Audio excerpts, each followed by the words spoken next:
valuation is some kind of like mental construct. So I think it just makes sense to decouple the treasury income from this mechanism. It's more easy from the incentive perspective when you burn it, because then it's a clear cost. It's a little bit wonkier. It's a little bit wonky. The launch team wishes you good luck and Godspeed.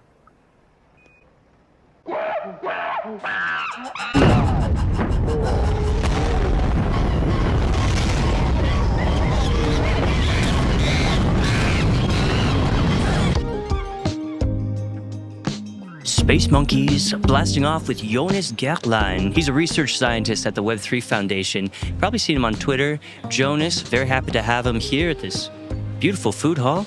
Jonas, welcome to the show. Nice to have you here. Thanks for having me. Thanks. Excellent. Nice to meet you. Nice to meet you too. Could you clarify for us exactly what a research scientist for the Web3 Foundation does? I'm an economist by training, right? So I'm trying to do papers. I'm trying to publish papers on a very academic level, but I also like to go into applied research, like really have a tangible problem and trying to solve that with the tools that are given by academia. But there's always this balance between like going for a full paper that, in academia can take several years, and then also taking some like applied approach where you can basically fix a problem very, very quickly. Right? What's the purpose of papers? I mean, is it here's my understanding. Okay. Papers is to show off to other people who do papers, but there's probably a deeper meaning. Yeah, I mean, that's a big part of it. Yeah, okay. But I mean, the original idea, of course, is to inform other researchers about the current state of research, about how you solve the problem. Right. And ideally, people that want to solve a problem look into academic research. Maybe there's already a solution there, right? Right. So they don't have to go the same route, the same, do the same research again. So you spend a lot of time reading papers as well? Yeah, of course. Yeah. Interesting. It's part of whenever you want to like make a new paper, make a new research study, you first start out and see what is already done on the topic. Sure. And the nice thing about blockchain research is that it's quite young. And there's a lot of potential to solve problems there, yeah. Yeah, do you see a lot of papers coming out of the universities or coming out of other blockchain organizations? Yeah, I think both. Both. I think very interestingly in the last years, academic, like research from the academic institutes really took off in a way. I mean, of course, like the traditional fields are way overrepresented, but the research is growing. Also, more and more journals. This is where you basically send the papers, and then like there's some peers that evaluate what you did. Mm-hmm. And most of the really good journals are open for blockchain topics. Is there a blockchain journal yet, or there are countless journals, right? Everybody can do their own journal. That's also a little bit the risk, but they have a reputation, right? You can really see the good journals. They are known, and if you want to publish the paper and have it seen well, I would say you, as an economist, at least you want to go into the more traditional route. Okay, all right. So it's a whole system of reputation and publishing. Yeah. I think reputation is a driving factor in academic research. So one paper you've been working on recently, this is exciting for us because the Kusama we've launched a validator ourselves. Oh, okay. Well, that's with great. some help. Okay. But we're getting into the game here. Yeah. What have you been working on? So one paper that I recently published with some of my co-authors is exactly about validator selection. That is published in a very nice journal, also quite traditional journal. We developed an algorithm that helps to elicit preferences from the nominators to make a suitable recommendation of validators. I saw a little widget on your Twitter, like maybe 5 months ago. Yeah, that is exactly that. Yeah. Okay. So what we did is basically you have a little bit of a problem when you want to recommend validators, right? Because you could do the very naive way of saying like, well, the Web3 Foundation finds these validators very cool. Just pick them, right? Yeah. But there we have obviously like a big conflict of interest, and like it's not such a nice like setup, right? And also it would be kind of the same recommendation for everybody, which is also not ideal, right? That's right. So what we did in this study is basically we created some model of how you can ask several questions to a specific nominator and take the answers and learn about their preferences. So what do they like, right? What are they interested in?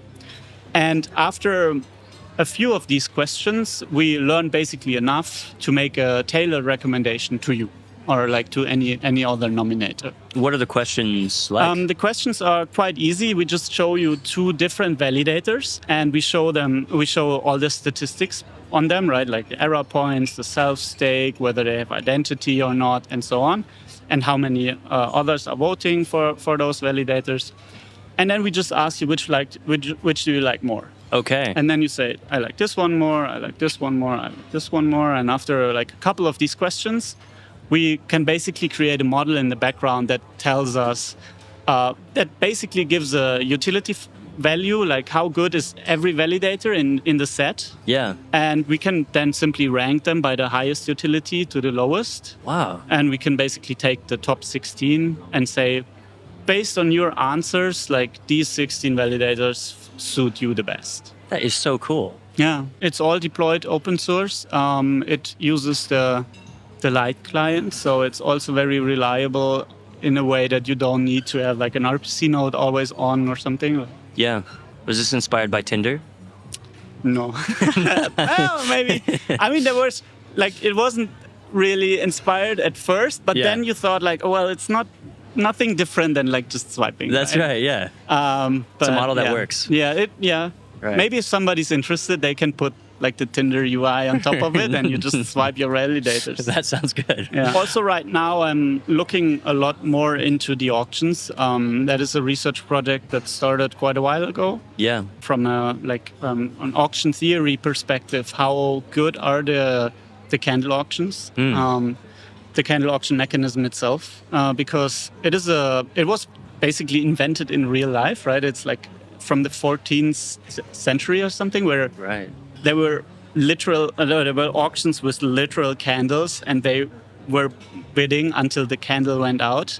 But it never really took off. Of course, I think there's still like one candle auction per year in some pub in England or something, and they are basically selling, I don't know, some small items, I guess. But it was never applied to a scale that actually Polkadot and Kusama did, right? I mean, if you think about it, like the amount of tokens that have been locked with this mechanism is like without comparison, right? It's a lot, right? Totally. So it's always interesting to see how well they performed, even though that with the new core time model they might be deprecated in the short term. Yeah. But I think it's still very valuable to look at them. And also, I think it's valuable to look at them in different perspectives. The first one would be like just to look at the mechanism itself. Does the mechanism lead to the results that you want? But then also, was it useful to actually, lease off 2 years periods or something? Worked quite well. So in auction theory, we have this notion of efficiency. Okay. Which basically means that you want to give the good, whatever you are selling, to the bidder with the highest valuation. And valuation is some kind of like mental construct of how much would you be willing to pay for that, right? Okay. That is very hard to grasp because you cannot obviously look into the heads of people, right? You don't know how much people would be willing to buy or to bid. And for that reason, we created like a laboratory experiment where we were actually in control about we actually knew how much each of the bidders were willing to bid, or actually their valuation. And then we could look at different mechanisms of how, like the candle auction we compared to the hard close rule, like this simple eBay, like after some certain time we just end the auction. Yeah. And then the activity rule, where you basically whenever there's a new bid coming in towards the end, we just extend the end. Yeah, right. And we could basically compare these different mechanisms with each other. And in the laboratory, we found that the candle auction works quite well in the efficiency factor, right? Those bidders that had the highest valuation, and we knew that because we gave them these valuations, they, in 90% of the cases, also got the good. Wow. And then when you look at it on an empirical state, like when you just look at the auctions that happened on Kusama and Polkadot, it's a little bit more complicated because, as I said, you cannot look into the heads of the bidders. You don't know how much they would be willing to bid for the good. But what you can do as a light, simplification is to just look at the highest bid at the end of the auction, and then you kind of see whether this bidder actually got the good. Ah, okay. I mean the slot, right? The 2-year slot. And it also turns out that like in more than, I think 85% of the cases, that was actually the case, right? Right. So what is kind of cool is to see that the candle mechanism itself also works, even though it's a novel application in blockchain, right? Sure. It's exotic in a way. But, there were different reasons why this was chosen. I don't need to go into the details, but the blockchain space actually make this candle auction work very nicely. And now we basically have the proof that in the lab and also in the field, like the real auctions, they turned out to be quite nice. There's an element of randomness in it as well, right? Yeah. How did that affect outcomes?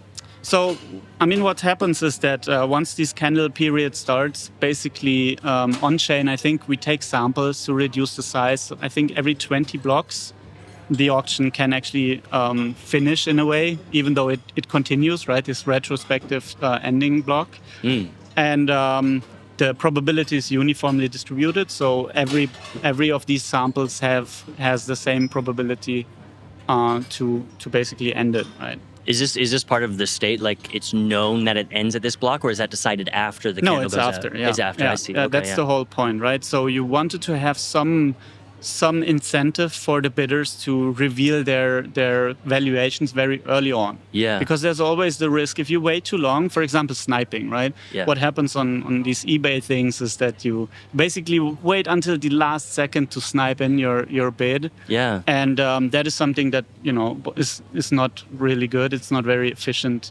So the candle mechanism explicitly tries to solve that by actually basically making clear that if you wait too long, it could already be over, right? So you want to if you really want to have the good, you should bid early. Would you change any of the parameters of the candle auction to make it more efficient in retrospect? It's working fine, like it is now. It goes maybe a little bit more into the direction whether we should change the whole mechanism itself, right? We basically deprecate this auction mechanism in total. And I think it's a very good idea now, but I think it's also important to think about why we had it in the first place.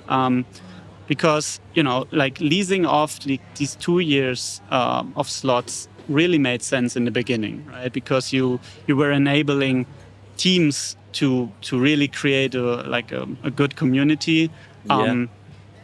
They needed to have some more certainty because they had to make big upfront investments in time and effort to actually get their code going and so on, right? So I think that was very valuable, and also the crowd loan system obviously was very good because whom do you give the tokens to at the beginning of your project, right? You want to give them to people that are actually interested in your use case. They should stay around. They should be interested in the project that you do, right? And I think crowd loans are the perfect way to do that. Yes. Because you elicit some interest of the people that actually contribute to your project. And you are able to actually efficiently allocate the tokens, right? You give them to the people that probably are very interested in your project. Right, there's this conviction level to locking your tokens. Lock up your tokens and you basically pay the opportunity cost of foregoing in staking and liquidity. So I think that is kind of nice and that worked very well.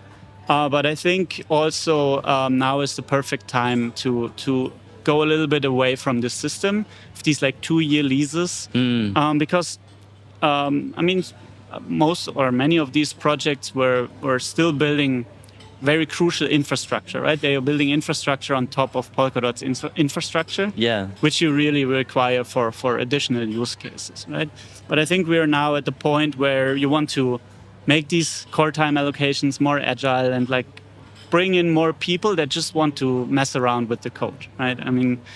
This is also what Gav said, and I think it comes to the perfect time. That you don't want to like first you have to win some auction, then you get a 2 years lease, and then you maybe, you deploy your stuff. You want to get now the people in that just try to fill the block space with interesting stuff, right? No doubt. So yeah, I think in general, this is what I want to say. Like the auctions, the auction mechanism worked quite nicely.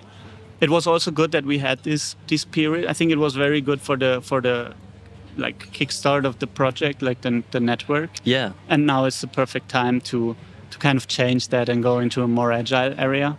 I had an interesting comment from Ingo Ruba was on the show recently, Killed Protocol. And he pointed out that, well, there's been this sort of flip of incentives for parachains.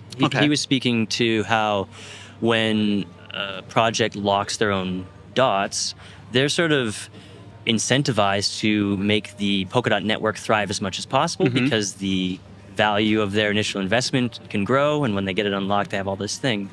Now, perhaps they want Polkadot to be as cheap as possible because there's this cost that they're never getting back. Yeah. What do you think about that idea? I think it's definitely true when you consider that these projects are self-funded in a way. Right. It is not entirely true, I would say, for what we saw in the beginning, because most of the funds, I would say, came actually from the community, right? Most of the big projects were funded by crowd loans, and there I don't see how I as a project have an incentive. I'm not locking my own tokens, let's say, right? But it's a good point that crowd loans were always kind of designed to be the on-ramp for the first kind of parachain slot. And after that, projects should find some self-sustaining way to keep funding their slots. And in that way, I think it's a very valid concern that once you have most of the projects self-funding, they actually would like to lock less. Yeah. Right. Yeah. Well, interesting point. Thank you. Let's keep digging into the economics here. The Treasury. Yeah. You just made a major change. What you're talking about is referendum 166. Yes, that's right. Yeah. So tell us about that. That was received some pushback from the community, as probably all major changes will. Yeah. It's also good. I mean, there's good discussions around. So originally there was this plan of this rough estimate of like 60% maybe locked in staking, 65 or 40%, no, 40%, 30% in liquidity, and 30% in these crowd loans, or not in the slot auctions, right? Yeah. And with the slot auctions being deprecated, it doesn't make any sense to assume that there's like 30% being locked anymore, right? And even after like the initial big crowd loan phases, like I think especially the first two sets of auctions, the first two lease periods, we saw like a steady decline on the lockup of the tokens. So this didn't make much sense to keep the ideal staking rate this low, right? Right, and it was also tied to the amount of parachains we had as well, right? Yeah. It was scaling down 0.5% with every active parachain, non-system parachains, until we reached a minimum of 45%. And 45% is sufficient for decent enough economic security. But my argument was that, basically these big unlocks, they don't see a counter, like they don't, see any further demand of locking tokens. Yeah. Right? So it didn't make sense to basically leave this old system in. And a short-term fix for this was basically to change the formula of how the ideal staking rate is being calculated, to just push it up to roughly 60% right now. And in the short to medium term, we might, with no like parachain slots or para IDs being around, it might make sense to further adjust the system. Sure. Up to governance now every time? Everything is up to governance. Right. Nothing can pass without interaction with the community, which is great. Yeah. That's pretty cool. So that's also the path that I'm personally want to take in the near future, is that we want to expose the parameters of the inflation system, or like these parameters to governance, so that people basically can make a referendum of what the new ideal staking rate should be, or what the new inflation should be. Sure. Yeah. Yeah. Sometimes there's feelings that the incredible rewards from inflation for staking and whatnot maybe makes people less incentivized to participate in the DeFi ecosystem and things like that. Do you give thought to that? Yeah, that was a big voice also in this referendum 166, which I thought was a little bit misplaced. Some people argued that it's actually good that that we might overshoot the ideal staking rate, which means that we exponentially give more rewards to the Treasury because it would decrease the staking API, which is good for DeFi. Right. But I thought that is a little bit short-sighted. And if you have this opinion, what you should really be working on is like the inflation, right? To reduce the inflation. And I can see the point that that DeFi. So the basic problem is that you have some yield on the relay chain from staking, right? Let's say 15%. And for like DeFi protocols, for DeFi kind of utilities to make sense, you need to give more than 15% because otherwise people would be just staking their dots on the relay chain. Right? And I'm actually looking forward to the discussions about that. So once we expose these parameters, I'm sure there will be a big discussion about it. Cool.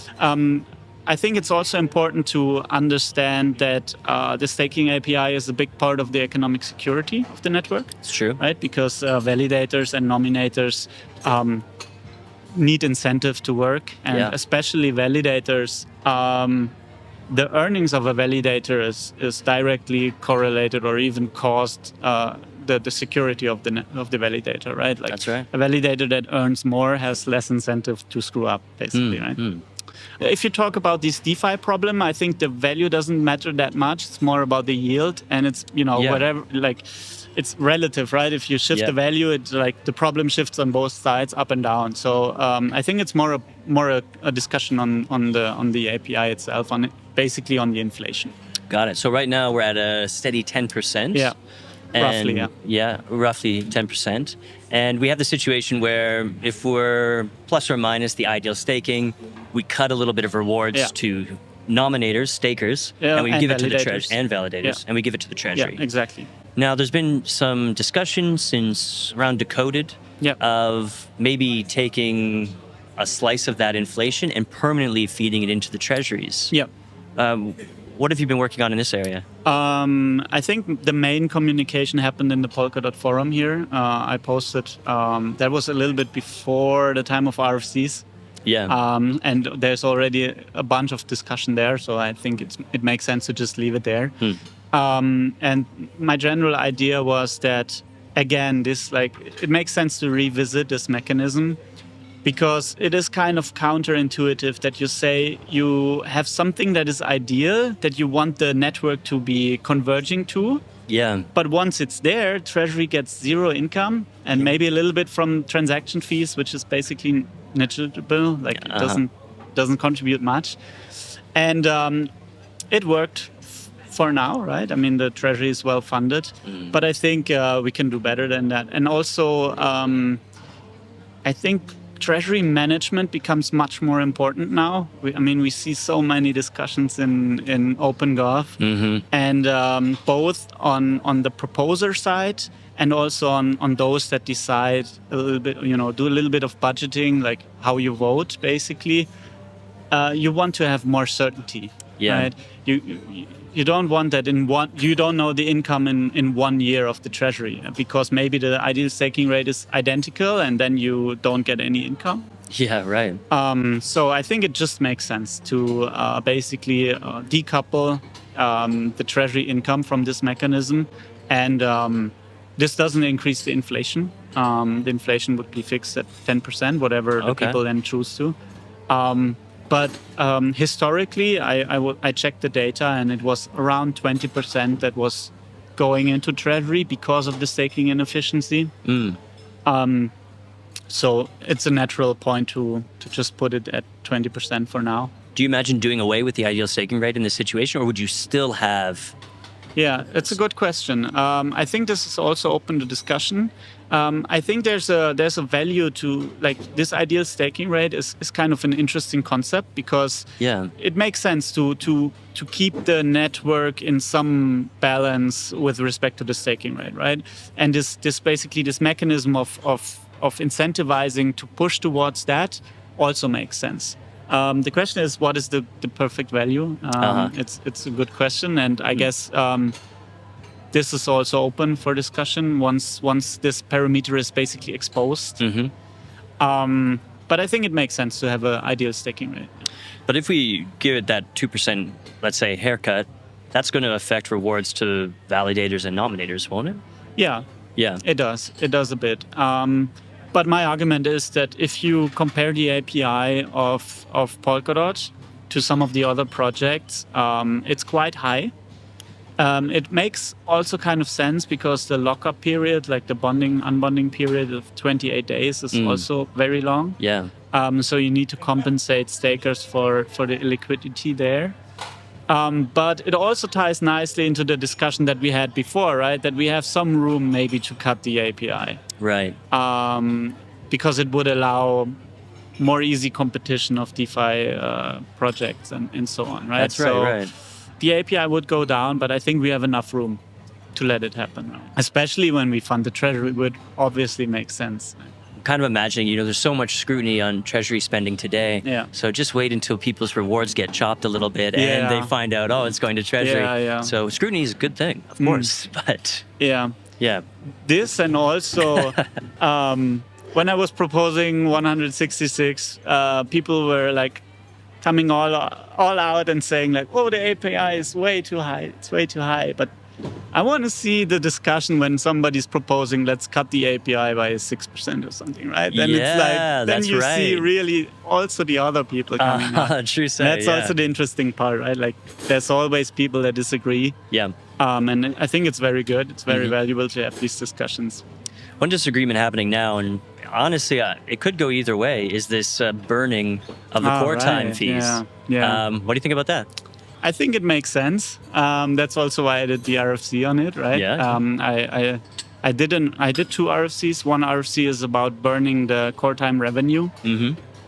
So once we moved to this agile core time where basically core time is allocated every 2 weeks through some mechanism, the question is, what do you do with the revenue? And my take on this is that diverting to Treasury, so you could also turn it around. Why should it go to Treasury, right? Yeah. Because I expect it to be rather low in the beginning and in the midterm, right? Sure, because we already see that core time is underutilized. This, of course, attracts new people, but it's just a fact. Yeah. And so the Treasury doesn't really, it cannot live from it, let's say, right? So we need some mechanism still to get the funds into the Treasury. And this is what I propose with the forum post, with basically, minting a fixed amount of the inflation to Treasury. So once you fix that, once Treasury just has the funds, why do you need to divert more to it? Okay, yeah. And it's more easy from the incentive perspective when you burn it, because then it's a clear cost, right? Yeah. Just imagine somebody buys core time, it gets burned, it's a clear cost. Sure. But if it's diverted to Treasury, and maybe that entity, also has a lot of, gets a lot of funding from Treasury, then like the incentives are a little bit weird, right? Maybe that entity just like pays 70% of the core time because it basically gets reimbursed from the Treasury a little bit. Sure, yeah. Or they increase the costs for some other project and then they get something back. It's a little bit wonkier. It's a little bit wonky, yeah. Yeah. And I think just burning makes it very, very easy. Nice. And it's also, since we have 10% inflation, I don't think inflation is inherently bad, especially for a utility token. I think it's okay. Especially, I think what's more important is predictability, at least, especially on the upper bound, right? But even then, when we see core time to be quite valuable, it's also a nice mechanism to reduce inflation, right? Sure, yeah. Not to set it by some parameter, but actually to let the network decide by its own. Yeah, that's right. And it's, but as you said, for now in the short midterm, it's not really going to affect the economics that much. It'll be a very small burn. Yeah, exactly. Yeah, so maybe some meme worthiness, but other than that, nothing. Yeah, I mean, that's also one part of it, right? I wouldn't say it's the most important part, but it also changes the narrative, right? It does, yeah. Very good. Did you do any research for governance, OpenGov, anything like that? A little bit. So nothing that I have something concrete on yet. Okay. But I thought about this very interesting mechanism of basically having a moving approval rating thing, right? I think we decrease the quorum rules. As in OpenGov you have like these two curves, right? Yeah. You need support and approval. And I think that is quite unique. I never saw that in academic papers or something. Cool. And it might be interesting to take a closer look there and see whether this can actually lead to a situation where you get good decisions but much faster. Okay. I saw Rob suggested an idea where the spend proposed could also adjust based on the amount of support it's getting. Right. Okay. Think about that? Yeah, that's also interesting. Yeah.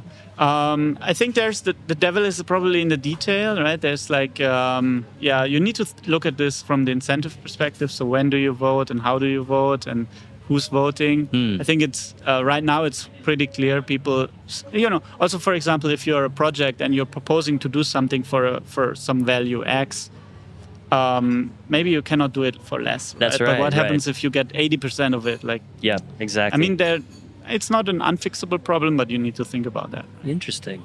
Who directs your research? So I have a boss, of course. You have a boss? Alistair Stewart. He's a great researcher. Okay. Yeah. He knows so many things, and he's one of the key researchers. Way before my time, like from the very beginning. Yeah. And I'm in constant contact with him, right. Of course. But aside from that, I'm a little bit my own researcher. Okay. I try to find my own projects. I try to, keep it important. But it's not that, there are like 3 economists and we have some idea and then we say, you do this project, I do this project. Right. It's, Okay. I'm a little bit my own boss. Do you find inspiration in any other architectures or ecosystems outside of Polkadot? Yeah, I think in general, like also this burning thing, I think it was discussed in other ecosystems, of course, and it was there's some research about that you should burn the fees, also from an incentive perspective. But aside from this, I think what we do is quite unique. So very nice. So where are we going? Let's say 6 months to 18 months. Where should the researchers watching this show, where should they put their minds? Okay, so I mean, obviously, agile core time is a big thing. Yeah. I think I also published an RFC on making these markets a little bit more efficient, but right. That was quite early on. I think it's still valuable. I don't know, the state of it. Like, I think the fellowship needs to vote on these proposals at some point. But then I also saw these projects popping up that create their own markets, right? Which is amazing to see. We just had Phil on the show. Yeah, actually. exactly. Yeah. So that is pretty cool. Very cool. And then that's where we're going, and that's the big thing, right? Again, for any researchers that could be watching, how could they get more involved in the ecosystem? Do you think there's a place for like independent researching agents in the ecosystem? I think generally yes. I think especially research is a little bit tricky because if you really want to go the traditional route, like you want to publish the papers, which gives some credibility, of course, for your research. It's a very long and tedious process, right? Until you get this paper finally published, can take up to 5 years, even longer. So it's not an obvious, way to do like a research agency, and then they keep asking the Treasury for funds for 5 years, and like You know, Yeah, good it's luck. very hard. Good luck. But still, I think it's always good to reach out. I mean, I'm always open if somebody's interested. I'm always collaborating with researchers outside of the ecosystem, right? With traditional researchers to make this intersection between blockchain and traditional research. So yeah. So sweet. Yeah. Well, thank you very much for coming on the show. Thank we covered you. a lot of ground Yeah. there.